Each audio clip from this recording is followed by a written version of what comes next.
What's up, everybody? Welcome into the Week 9 edition of the Game Theory Thursday podcast.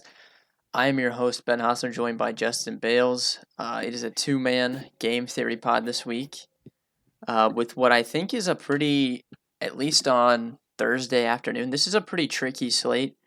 I think that some of the games are really good, and obviously I'll dive into that more in my game-by-game article. Bales also has dropped some content as well on the website, so be sure to check out dfscover.com. You can read all of our free content, and then if you want to pick up a subscription, head over to the shop and get access to our Discord channel, where you can bother us all day. We will answer your questions. You also get access to the core plays of our lineups. I also have started doing Showdown. One of my goals this year was to get better at Showdown, so I figured I would just share that with all of our subscribers as well. Did decent on Monday night. We'll see how I do on Thursday night, but I think this is a tricky slate overall, so I'm excited to talk about it with you, Bales. I think that there's a lot of ways to go. If we're talking about lineups, like I don't know, just early on in the week, this is the biggest cash game pool that I've had for a week thus far. I think it's less clear where to go, which I think in the end helps people that pay attention. So hopefully, we can have a good week. But we're going to get right into things. We're going to stick to our normal format. We're going to talk about some of the best games of the week, and then we will cover some positional plays before we head out. First game we're going to talk about is the arguable game of the week. Seattle Seahawks, Buffalo Bills, over-under is 55. That's the highest on the main slate. Two pretty bad defenses. So I think that, obviously the Bills in the recent years have had a pretty good defense, but this year their defense has not been very good. They've allowed some huge games passing the ball. So I think that this sets up really well for a shootout. I think this is a get-right spot at home for Josh Allen and the Bills offense. So I do expect a lot of points to be scored here. I'll let you start. You can tell me how you're attacking this game. I think there's obviously a lot of plays to get to here. Yeah, I mean, the passing attacks. I think it's pretty simple. Obviously, a lot of injury news for Seattle's running backs. It's just not something I want to touch. And even if all three are out, DJ Dallas is now 5,000. He looked very bad against San Francisco. Just so happens he found the end zone twice, which salvaged his day. He did catch five passes, which, is completely fine. But for 5K, I'm not really going to go there. And then obviously Singletary and Moss both actually looked good last week for basically the first time all year. It just so happens that they're more or less splitting snaps. I think last week was the first week that Moss has out-snapped Singletary. So he might be taking over, but even so, Singletary had 14 carries. It's not something that I'm even relatively looking at this point. I think Russell Wilson and Josh Allen both make a lot of sense. If you're looking for Seattle, the obvious two are DK Metcalf and Tyler Lockett. Generally, just because of his big playability, I favor Metcalf. I used him last week, and he had that monster game. But I also used him the week before when Tyler Lockett had his ridiculous game. So you're just kind of picking what you want. Truthfully, feels more like a Tyler Lockett week to me, but I'll probably have more Metcalf than I have Lockett. On the other side, Stephon Diggs is the very obvious choice. Cole Beasley and John Brown, both cheaper options. I have no problems using them. And then for Seattle, if you just want some cheap exposure to their red zone offense, you can go David Moore, who's only 3,100 and could get some looks. Or you could go Greg Olsen, who I believe is second on their team in red zone targets. And after having 4 targets last week, not scoring a single fantasy point, no one's really going to use him. But we know that Buffalo struggles against the tight end, so you can take a shot there. I'm not going to prioritize him or anything. I think more or less, it's Diggs, Metcalf, Lockett, and then either Wilson or Allen, and then you can sprinkle in John Brown because he's so cheap, or I like Cole Beasley. Yeah, I pretty much agree. I think both quarterbacks are maybe the top 2 plays on the slate. Really good plays on both sides for all formats. I think Seattle, you kind of have this really direct usage path to both DK and Lockett. That's where the ball's going to go. But yeah, I mean, it's tough to guess which one's going to have the big game. The matchup definitely sets up better for Lockett. So I think that he's probably going to be higher owned. But I've said on the live stream the last 2 weeks that I'm comfortable just taking the lower owned guy each week because they are going to project pretty similarly. Lockett does probably have a little bit of a higher floor, but overall their projection is going to be very close. So I don't see the point in getting 20% more ownership on one when they have about the same projection. So I would lean Metcalf in tournaments if he is lower owned like we expect. I agree. I think DJ Dallas is tournament playable if both of Carson and Hyde are out again, which I think they will be. Yeah, I mean, both you and I both like DJ Dallas. Like, I think he's an interesting prospect. Yeah, he didn't look very good in that game on Sunday, but he got all the touches, right? Like, he got 23 Yeah. touches, 5 catches, like he pointed out. He scored. He was getting the ball close to the end zone. So, I think he's a good tournament play. I guess we'll see later on in the week, but I do think he's interesting in tournaments. The Buffalo side, I think, is interesting because Diggs is the clear play if you want to pair Josh Allen with someone. But I do think John Brown at his price on DK, he's the cheapest of the three between him, Diggs, and Beasley. He looked as healthy as he's looked in a while in their last game. And I think like 4,600 is just too cheap for someone like Brown with his big playability against a defense that just struggles on the outside. And I think that this is something else we'll have to monitor late in the week, but I think Seattle's defense is still going to be pretty banged up, like they were last week. It's not that it matters because they're bad either way, but it does give an even bigger edge to the Bills receivers. So I do like John Brown a lot. So if you're picking, I don't know, who do you like, Allen or Russ more in tournaments? I still think I like Russ a little bit more, but for cash games, the price difference obviously comes into effect. Yeah, in cash, I think it's Allen. In tournaments, I would probably side slightly with Wilson just because you're going to get him with lower ownership, and like you can find the $600 here. Yeah, I think it's a pretty clear game stack spot, though. Lots of options for one offs as well. Not touching the Bills running back situation, right? I think I'm going to pass there. Yeah, it's I don't know what to even make of it. I'm not touching it though. Yeah. All right. The next game we're going to talk about is the Panthers and Chiefs over under of 53. We got some big injury news in this game literally 10 seconds ago while we were on the pod, and that is that the Chris Jones was placed on the COVID list. So we are assuming that he's going to be out for this game. So that definitely is a positive for the Panthers and potentially positive for Christian McCaffrey, who I think is going to be back for this game. They have said, which you pointed out before we got in here, that Mike Davis will have a role in the offense. That is remained to be seen. I have no idea what the plan is there. I can't pretend to know other than that they said that. So I don't know if they're lying or not. I do know that McCaffrey's under 9K on DraftKings, which is the cheapest that he's been in quite some time. And he's going to be in play, I think, at least in tournaments. This is a weird game for me, though, because the Chiefs' defense, secondary wise, has been really good at limiting outside receivers. They've been really good against limiting quarterbacks. So I don't think that the matchup is super good for the Panthers. A couple, both Robbie Anderson and DJ Moore are projecting for double-digit ownership in this game, and I just don't think it's that good of a matchup for them. And I think that there's so many receivers that I'm comfortable looking at this week. I'm probably going to end up being underweight on those two guys, and on the like McCaffrey's probably the only Panthers guy I'm super interested in at this point. And the Chiefs side, it's the same situation every week. You can play a Mahomes lineup every single week. Anthony nailed that call last week. He was low owned. So I think you could play Mahomes every week. You can stack him with Tyreek Hill. You can stack him with Travis Kelce. The ball's going to go to those two. I think that the most interesting play for leverage in this game is Clyde Edwards-Helaire, but I'll let you kind of talk about how you're looking at this game.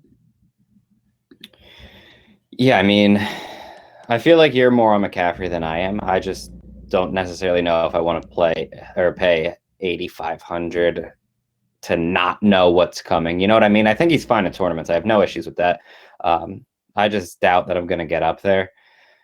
I agree with what you said about Carolina.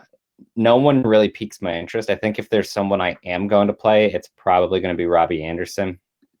DJ Moore's supposed to face off against Bashar Breeland, who has just been, close to unstoppable this year. So Anderson gets the better matchup.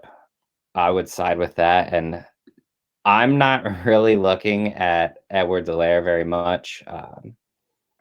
I don't know. I know that it's been they've had blowouts in the last few games, which has likely kept his rushing totals down or his snaps overall down. But it's just not like he's clearly not a workhorse. And I know at 6,100 he doesn't need to be, but when you have someone like Mahomes who can literally just take every single touchdown with no issues whatsoever, it kind of limits Edwards-Helaire's upside. So I'm likely not going to go there. If I'm going to play the Chiefs, it'll be Mahomes. I'll likely playing with Tyreek Hill and Travis Kelce.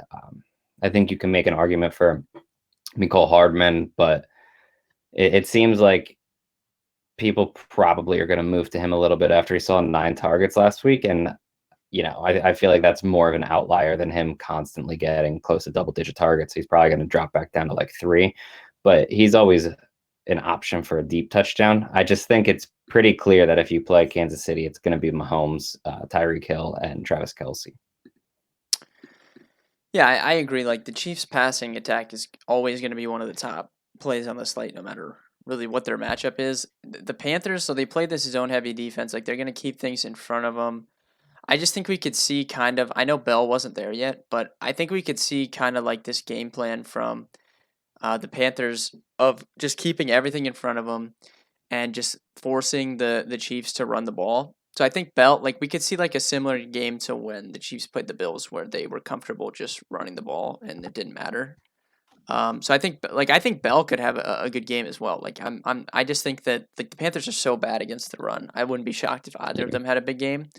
But yeah, I mean 6,100 for CH is just too cheap. I think, given his ceiling. Although he does need to score still, and you can't really count on that. But I do think he's an interesting tournament play. Like I just don't think anyone's gonna play him. So I think that with a bunch of running backs priced around him that will get ownership, I think for leverage it's at least somewhat interesting.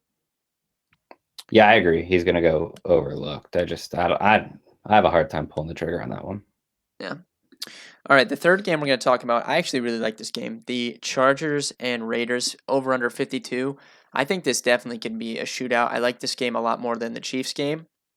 I'm going to let you start out here first. I will note as far as injuries go, the Chargers obviously traded away Desmond King, which is a big hit to their defense. He's one of the best slot corners in the NFL, and Joey Bosa has struggled with some concussion related issues, so we'll see if he plays, but they could potentially be down him as well. So some hits on the Chargers defensive side there, but I actually think this game shoots out. I don't know if you disagree with me there. Yeah, I like this game too, and it, the thing that I don't like is that Justin Herbert's been so good, but what you saw when they got ahead of Denver, Anthony Lynn literally just stopped throwing the ball, and then the Chargers ended up losing. Like I don't know if he Classic Chargers fan. Like if you could summarize being a Chargers fan, like the last like 20 years, just like watch that game. It was it's the classic so Chargers stupid. fashion. But Herbert is just like one of the best fantasy quarterbacks in the NFL right now. I wrote him up. You can absolutely use him. I think Derek Carr for 5,700 in this matchup is also a solid option. Running back Josh Jacobs could just run the ball 30 times. The big issue is that if he doesn't score touchdowns, he's not going to score that well. Like last week, he had 31 carries for 129 yards and scored 15.9. The upside of it is that he's getting so many touches that if he does happen to score, he's going to go off. I don't know what to make of the Chargers backfield. I think if I'm picking one of the two, I prefer Justin Jackson only slightly. It just seems like his role is a little more defined right now, but him and Kelly are both cheap enough against the Raiders that I feel like they're slightly in play. Keenan Allen continues to be ridiculously priced. He should be one of the most expensive receivers. He's only at 7,000, probably getting pretty close to a lock, even in cash, and going to be tough to avoid in tournaments, in my opinion. Like last week, I played him in tournaments, even with the ownership. He's just way too cheap. On that side of the ball as well, Mike Williams looks good. I have no problems with him. Hunter Henry you can use. And if you want to like throw a dart on Guyton, he's 3,100 and could catch like a 50-yard touchdown. That's just kind of what his role is. I don't necessarily think that I would really be going too hard there, but I don't think it's the worst thing. And then you have Ruggs, Aguilar, who strictly tournament options in my opinion. But Darren Waller, is their top pass catcher. I have no problems going him. I likely won't be paying 5,800 in cash for a tight end, but in tournaments, you can definitely go there. Yeah, I pretty much agree with what you said. I think that I think Jacobs is going to get a lot of ownership as we get closer to the weekend at his price. You nailed it though. He's got to score touchdowns to really smash his price. But in terms of like cash games, it's tough to argue his floor because you just know he's going to touch the ball so much. And it's Anthony pointed this out on the cash process. It's actually a pretty decent matchup for a running back against the Chargers. So I do like him. My favorite stack, like if you want to get leverage off of Jacobs, just use Waller and then have Herbert, like Keenan. You can use Henry or Mike Williams on the other side. Like I think that's great for like a game stack, and then you don't have to play Jacobs. Keenan is a lock in cash, and it's tough to fade him in tournaments, so he's just too cheap still. 7K he should be at least 8K, I think, for sure, given his role. Williams, I think, is an interesting one because we know you can beat the Raiders with big plays when they're not playing in these crazy win games. And obviously, that's Mike Williams has that type of upside. So I do think he's interesting in tournaments. I don't think he'll get much ownership either. So I do think this is a good game. So do you think this game? I don't know. Where would you rank this game compared to other ones on the slate? Just the game itself. I think I would have it two behind the Seattle game.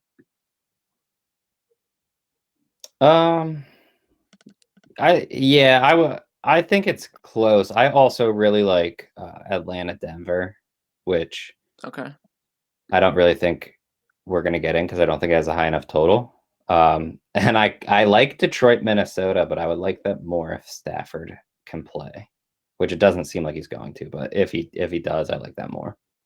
Yeah, that's we're gonna get to that when we get to quarterback, but that is a big piece of news that we'll be waiting on. Atlanta, Denver, I think that's an interesting one. We'll talk about that when we get to the positional plays for sure, because there are some guys that we'll be considering there in all formats. The last game we're going to talk about is the Jaguars and Texans over under of 50. As far as news goes, I mean, Gardner Minshew is going to be out for this game. So I don't know, am I saying Luton right? Is this guy's name? I don't really know much about this guy. I think it's Jake Luton. Okay, yeah. All I know is he ran like a 5-second 40-yard dash at the combine. Like it's literally a scarecrow out there in the pocket. Don't think he's very athletic. Yeah, yeah. I was looking into this guy and just watching him, and it's just hilarious to watch him on film. But so obviously we don't know what to make of the Jaguars' offense there. I can't have any confidence. It kind of sucks because DJ Chark's 5,200 on DraftKings. I was fully prepared to just lock DJ Chark into like almost all of my lineups. But now with quarterback uncertainty, also seems like he can be like a check down type of guy and just dump it off. So that also would hurt Chark.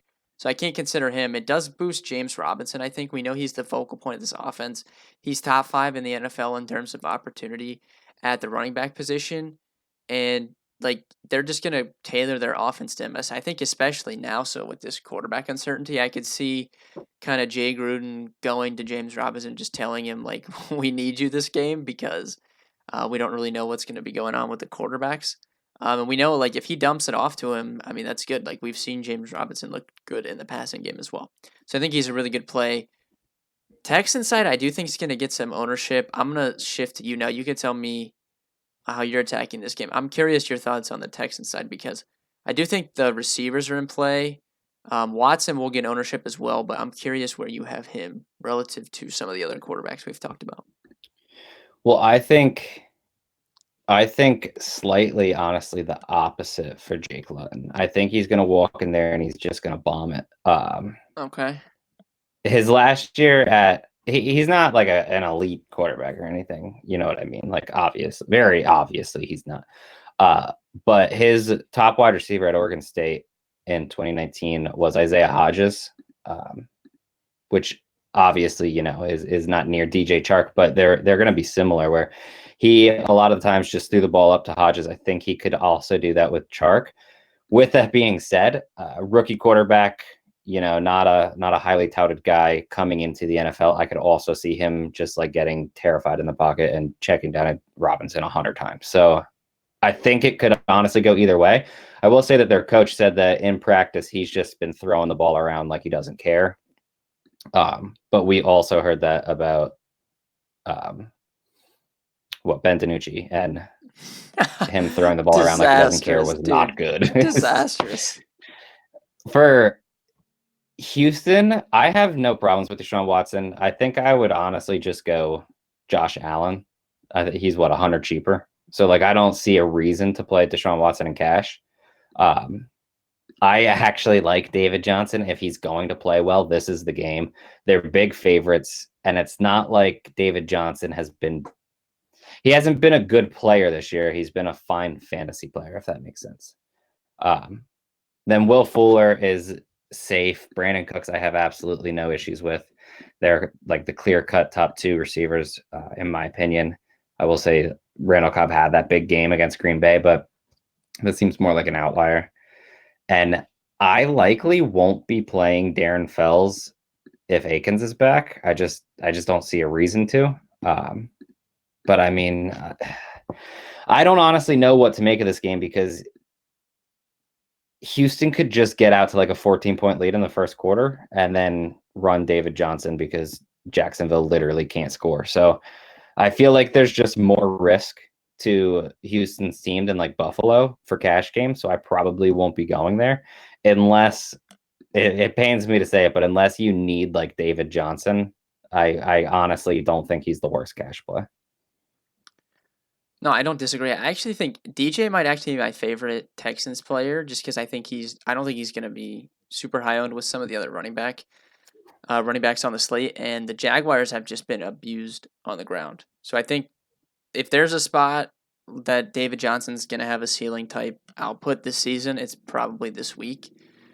So I do like him. I think Fuller and Cooks are both really good tournament plays. I think for cash, it would have to be Cooks if I'm picking one of them because Fuller is priced way too close to Keenan Allen, Tyler Lockett, Steph Diggs, Yeah. Julio Jones. Like he's right around all those guys that I think are better cash plays. But for tournaments, you can use Fuller for sure, especially if you're using Watson.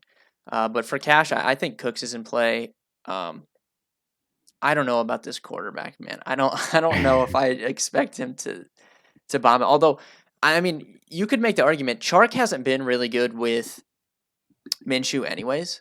Like he's been getting targets, but it's there's not like nowhere he's to been. go. Yeah. You really can't get any worse because he's just getting all the targets and not transferring it to fantasy points. So, I guess at 5,200, I'll keep Chark in my tournament pool. Like, doesn't that just feel way too cheap for DJ Chark?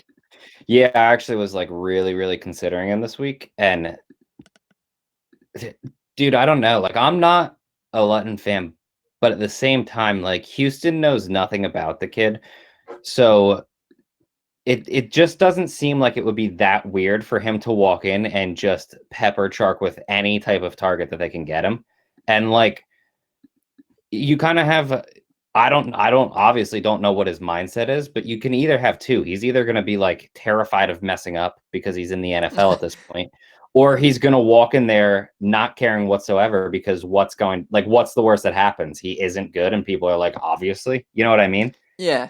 I guess I'll update my thoughts later on in the week in this or in my game by game article. But I don't know. This is an interesting spot in the slate because if he ends up having a good game and you have Chark, who literally no one will play Chark because no one wants to trust this quarterback. He could absolutely smash 5,200. Yeah. So we'll see. I don't know. Robinson's probably one of my favorite plays on the slate, though. Like, if I don't play him in cash, I'm going to be way overweight to him in my tournament builds. I think he's a really strong play. I agree with that. Yeah. All right, that about does it for the games. We're going to talk some positional plays. Now we're going to start cash game plays at each position. Then we'll go back through the positions and talk about tournament plays. For cash games, quarterback, I think you're spending up this week. I think you have Josh Allen, You have Russ Wilson and you have Kyler Murray, who we didn't talk about in the game section, but the way that Kyler's been running the ball, you can't overlook that. And if you think about, like, Miami has struggled with Russian quarterbacks for the last couple seasons. Cam obviously lit them up on the ground in week one, Yeah. which we were on. So you have to put Kyler in your cash pool, I think, just with how he's been used in the run game. Yeah, I agree. I don't think there's anyone else because there's guys that are like super close. Like I really like Justin Herbert, but at 6,800, I'm just going to go up to Josh Allen. Yeah. But like if you for some reason just want to fall on Justin Herbert for cash, I wouldn't tell you no. Yeah, I don't disagree with that. Running backs. So this is probably the biggest cash game pool for the last like 6 weeks.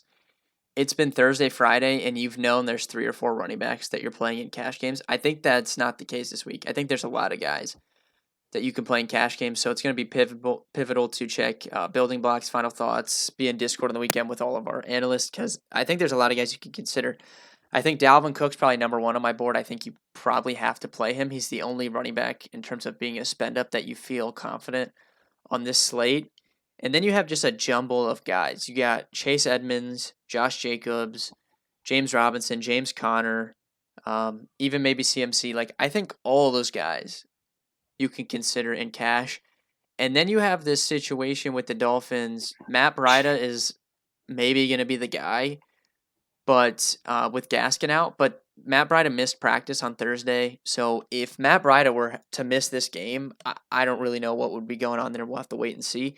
But that's a big amount of guys I just listed that I think you could play all of them in cash games. Do you have anyone else you would add to that list? Yeah, I would just add David Johnson. Not that I Yeah. wouldn't Yeah, I would prioritize add. him. I Yeah, just that's think he's fine. in the No, he's yeah, playable for sure. I know it's so many guys. I think yeah, it's early a big lean. list. I think Dalvin will be chalky. I think Edmonds will be chalky. I think I Josh think Jacobs. I think it's those three that are going to be Yeah, like the I top think three. I think Jacobs is going to get more ownership than Robinson, Connor, those guys. David Yep. Johnson, he'll get more than those guys. So yeah, it's interesting. Wide receiver, cash game plays. You can give me yours. I think like you have this very clear big four at the top, which we'll talk We're in about. we're in the same spot, I think. But the big four that we're talking about is Keenan Allen and Julio Jones. I think are probably 1 and 2 for me, and then moving in the same price range, just right off of them, are Stephon Diggs and Tyler Lockett. Yep. Um, Other cash options that I think you can use if you want to go up to DeAndre Hopkins, I think you're fine to do that. I would put Adam Thielen in his matchup against Jeffrey Okuda there. He's not going to get near the ownership of some other guys. Uh, I mean, you can go like DK Metcalf, and I wouldn't try to talk you off of it. Terry McLaurin's only 6,500. I know that you're on John Brown and Brandon Cooks for cheaper. And then if Calvin Ridley's out, Christian Blake's 3K. He's probably going to get some ownership. Um, that's enough. You can talk about anyone you want to add because that was way too many anyway. Yeah, it's like a huge pool again. But no, I think you nailed it. Blake for sure will be interesting. We'll have to digest that this weekend if Ridley gets ruled out at 3K. We might need the value, and he can't really hurt you at that price. Similar to the week where we played Olamide Zacchaeus or Zacchaeus, whatever his name is, at 3K on DraftKings. Same team, which is funny, but similar situation. I think Cooks and John Brown are probably my favorite mid tier guys if you're not going up, but yeah, there's a lot of guys. And then tight end, cash games, I think it's Hurst or Hunter Henry. I think it's probably those two for me. Yeah, right now, I don't think there's really anyone else that I would consider too much. I People think if might you want to have do the Irv Smith thing before you go. I think people not uh, saying me, I'm saying people might want to do that. yeah, I don't think that I want to do that. I think Mark Andrews at 4,800. I know he hasn't been having the year, Dude, but that's an Mark Andrews insane at price. 4,800 is cheap, is it not? It is. It is cheap. I'm honestly thinking about if I can get there because that's way too cheap. Yeah. And then now we'll talk about some tournament plays. Quarterback Herbert for me always. That's kind of been the way I've been going. Watson I think is tournament playable as well. And then I don't mind like Russ. I think you would put in the tournament conversation as well because I don't think he's going to be that high on. Yeah, I agree with that. I think you can add Drew Lock or Matt Ryan. I actually really like that game, and neither one's going to be owned. And I do think you can take your shot on Tua. I kind of outlined this in my stacks article, but there's a very specific stack that I would use Tua with, and it's just like if Gaskin is out, are they really going to rely too much on the run? Probably not. And after barely doing anything against the Rams, even though it was a complete blowout and he didn't have to, people aren't really going to look at Tua whatsoever, and he's only 5,500. I do think there's two really good stacking options with him that I'll talk about at wide receiver and tight end. Yeah, and I mean the Dolphins aren't going to score a defensive touchdown and a kick return or whatever they had again last Yeah. week, so that's a good call. Plus, didn't they return one like to basically the one or something, and they just ran it in? Yeah. Or am I thinking a different game? No, they may have. Locke, I think, is interesting. I didn't really think about him because I don't think he's very good. But I mean, I also don't, but yeah, we played in Jimmy the G last matchup, week, so I mean, and at 5,200, yeah, in it's Atlanta, cheap. Atlanta's one of the best matchups possible. So I think Locke might be semi interesting. I guess I'll have to look into that. Running back tournament plays. J.K. Dobbins is the one I really like. I think you could use Gus Edwards too, but I really like. I think Dobbins is interesting. At his price point, I think David Montgomery is interesting at his price point, just given his role in the passing game right now. I don't think David Montgomery is really like a super good football player, but if he's going to get goal line carries and they're going to throw the ball to him like they have been, I think it's a decent matchup, and I'm pretty sure Clowney is going to be out in this game. So I think Montgomery is interesting. And then Edwards-Helaire I talked about a little bit with the Chiefs. I think he would probably go in my pool as well. I know you like James Conner, so I'm assuming you're going to add him in here as well, if you want to go with that. Yeah, James Conner and James Robinson. I'm gonna do whatever I can to be overweight to them. Yeah, Robinson Now, for sure. but if you just watch Dallas's run defense, it's It's absolutely bad. pitiful. Like they just let literally anyone. And cooked Kenyon Drake went ridiculous on him. The next week, the rookie Antonio Gibson did. Like it's just honestly bad. And James Conner has actually been relatively good this season. Yeah. I want I already know your answer, but I want you to tell me any interest in Revenge Peterson? No, I can't. No, I can't. No. I can't play Adrian Peterson. What if, let's say Stafford's out, right? So they have Chase Daniel at quarterback. Now you're thinking that they're probably just going to run him about 20 times. Even if he just averages his lowly 3 yards a carry, we're at 60 yards and he probably falls into the end zone if they're giving him that many. It's 12 fantasy points. No interest at all. No, if I lose, like if Adrian Peterson goes ham, like it's okay. I'll be happy to that I didn't play him. I don't care if he goes ham. Connor, I don't know, man. That's really interesting. It does. Sam pointed this out on the stream. Sam always talks up James Conner on our Sunday morning streams, and he did say this last week, and it's true.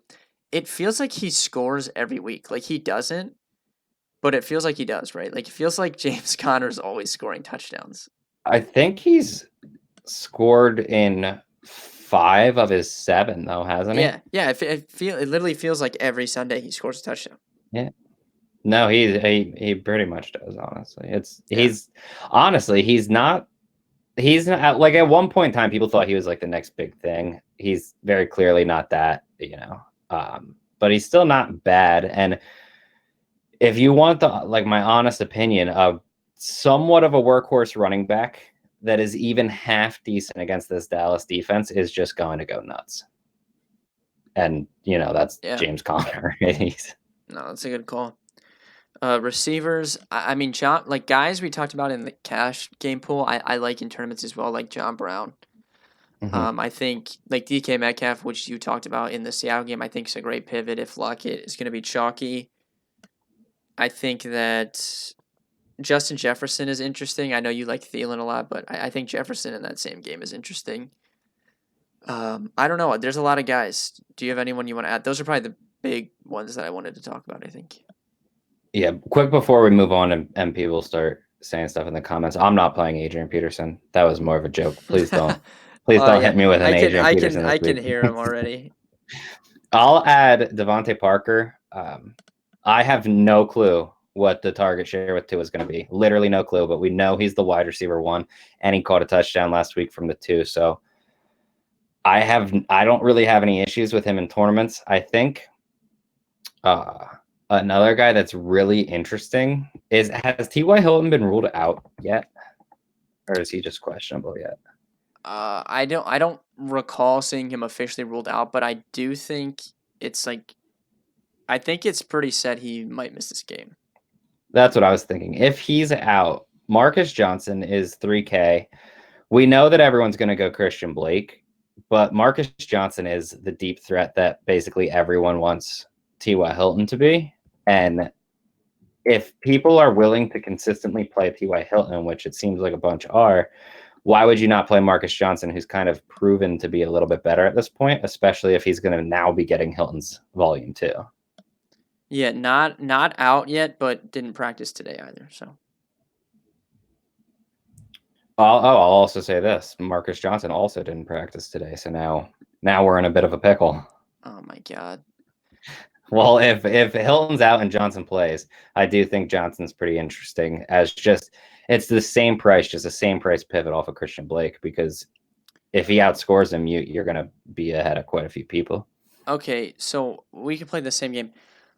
What is I'm actually gonna look. I'm gonna pull pricing up right now. I don't have any idea. Do you know what Pittman's price is?